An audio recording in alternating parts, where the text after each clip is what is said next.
puede ser que haya un grupo de chicos que, como contaba uno de los testimonios que veíamos ahí, son citados a la comisaría o a la sede policial supuestamente para que constaten su nacionalidad o el pasaporte, mejor dicho, y de repente se encuentran en esta situación donde los quieren llevar a acusar a que los había contratado, donde se mete el tema del acoso sexual cuando ni siquiera estaba planteado?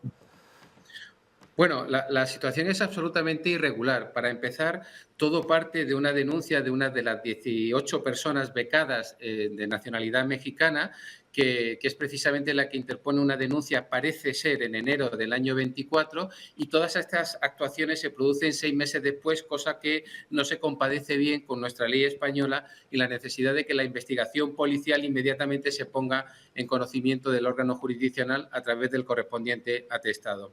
A partir de ahí, parece ser, porque no tenemos esa denuncia a nuestra disposición, que los delitos que se estarían investigando son delitos de favorecimiento de la inmigración ilegal y delitos presuntos contra los trabajadores, pero cuando la policía les aborda en el lugar de ensayo, no les trata como posibles víctimas de esos delitos, sino realmente como si fueran autores de algún hecho delictivo, porque no comprenden el motivo de ese despliegue de 12 policías para este tipo de actuación, que si estamos hablando de un delito contra los trabajadores en España, solo necesitaría la intervención de un inspector laboral y la emisión de un acta que incluya las manifestaciones de los trabajadores, pero para nada un despliegue de 12 policías, una retención de 10 horas en el lugar de ensayo y justo después en una comisaría, con una excusa de la afiliación, es decir, de identificarles cuando todos estaban identificados con copias de sus pasaportes, pero lo que la policía en ese momento pretendió es cubrir una eventualidad. No estaban detenidos porque no eran autores de ningún hecho delictivo, pero tampoco eran víctimas porque no se les estaba tratando como víctimas. La irregularidad en ese punto es absoluta a nuestro modo de ver. Ahora, José Luis, digo, para que quede claro, porque supuestamente esto nace entonces como una denuncia que habría algún tipo de irregularidad en la forma en la que fueron contratados. Para Ujú. aclarar, ¿cómo es que llegaron a España? ¿Bajo qué estatus legal están en España y bajo qué estatus legal estaban en el musical La Malinche? Muy interesante la pregunta y muy sencilla a la vez. Los 18 mexicanos superaron un casting en 3 ciudades distintas en México para desarrollar un proceso de formación en una escuela española perfectamente autorizada y que permite este tipo de formación en artes escénicas, que se llama HANA, para la formación en el musical Malinche. Todos tienen la condición de becarios, que realizan un curso eminentemente formativo con 1.520 horas lectivas, pero que también tienen asociadas a esas horas de formación en disciplinas como el canto, el baile, la interpretación, etcétera, tienen también prácticas por cada una de esas asignaturas. Y esas prácticas efectivamente se han producido en el escenario en un determinado momento de manera puntual, pero siempre teniendo la condición de becarios que realizan prácticas de naturaleza no laboral. Cuando se entra para realizar una formación de estudios en España, hay que pedir una estancia por estudios. Eso se puede hacer de dos formas. Con A ver, ahí estamos con justo un problema técnico muy interesante de lo que nos estaba contando José Luis González, que es abogado de Nacho Cano, este productor español, musical, escenográfico muy importante allí en España, que lo podés ver en imagen. A ver, lo recuperamos a José Luis. ¿Me escucha ahí? Sí, yo le oigo bien, Perfecto. Darío. Estaba Pues justo a mitad de decía la respuesta.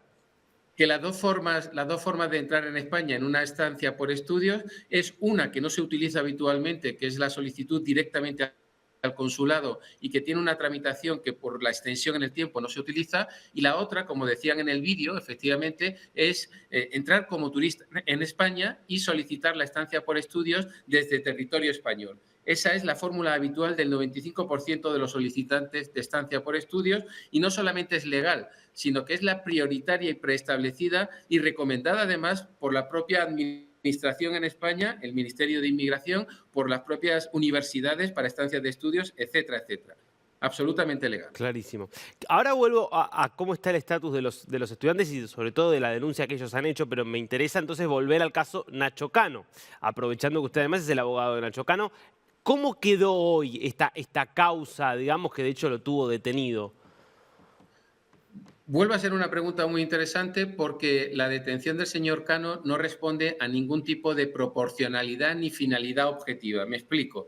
Si uno está investigando este tipo de delitos contra los trabajadores, es la primera vez es absolutamente irregular que el investigado policialmente por este tipo de delitos tenga que ser llevado a comisaría y tenga que ser detenido para declarar. Esto no ocurre en la grandísima mayoría de las investigaciones de este tipo de delitos, pero hablo de investigaciones en sede judicial, menos aún en sede policial, porque esto, insisto, era una investigación de carácter policial. El señor Cano fue llamado a declarar a comisaría, se le detiene en comisaría brevemente en ese momento. El señor Cano no declara porque no sabe sobre qué puede declarar y no, porque no conoce las actuaciones, y se le deja inmediatamente en libertad. A partir de ahí, según parece, la policía ha creado un atestado y ha remitido el atestado al órgano jurisdiccional, un órgano de instrucción en España, que de momento mantiene la causa sin ningún movimiento. Es decir, ni ha iniciado ninguna diligencia de investigación ni ha sobreseído todavía el procedimiento. Estamos a la espera, pero estamos muy confiados en que no tiene ningún tipo de recorrido ese proceso penal. Ahora, si combinamos todas estas situaciones todas estas irregularidades que usted viene mencionando, la cantidad del despliegue policial para un hecho que podría resolverse con un inspector, que a Nacho Cano lo lleven detenido a la policía por algo que tampoco es para nada usual. Y las palabras que el propio Cano dijo, que es que él sospechaba que esto podía tener un componente político asociado a su amistad con Isabel Díaz Ayuso. ¿Cree usted, abogado, que hay elementos para pensar eso, que puede haber una animadversión especial vinculada a esas posiciones políticas de Nacho Cano?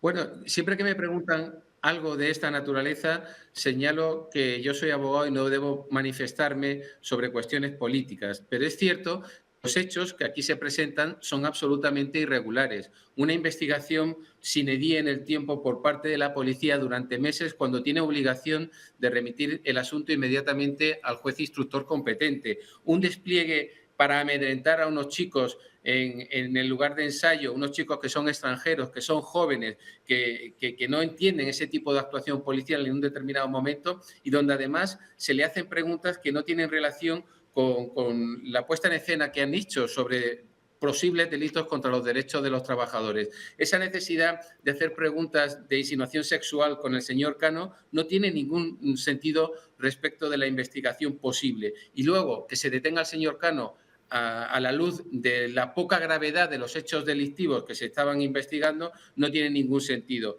Eso lleva al señor Cano a hacer esas afirmaciones y a otorgarle ese componente político que no acaba ahí, sería mucho más extenso. Claro. Vuelvo entonces ahora sí a los chicos. Dos preguntas en este sentido. Primero, ¿en qué situación están hoy? ¿Siguen en España? ¿Siguen en la escuela de Nacho Cano?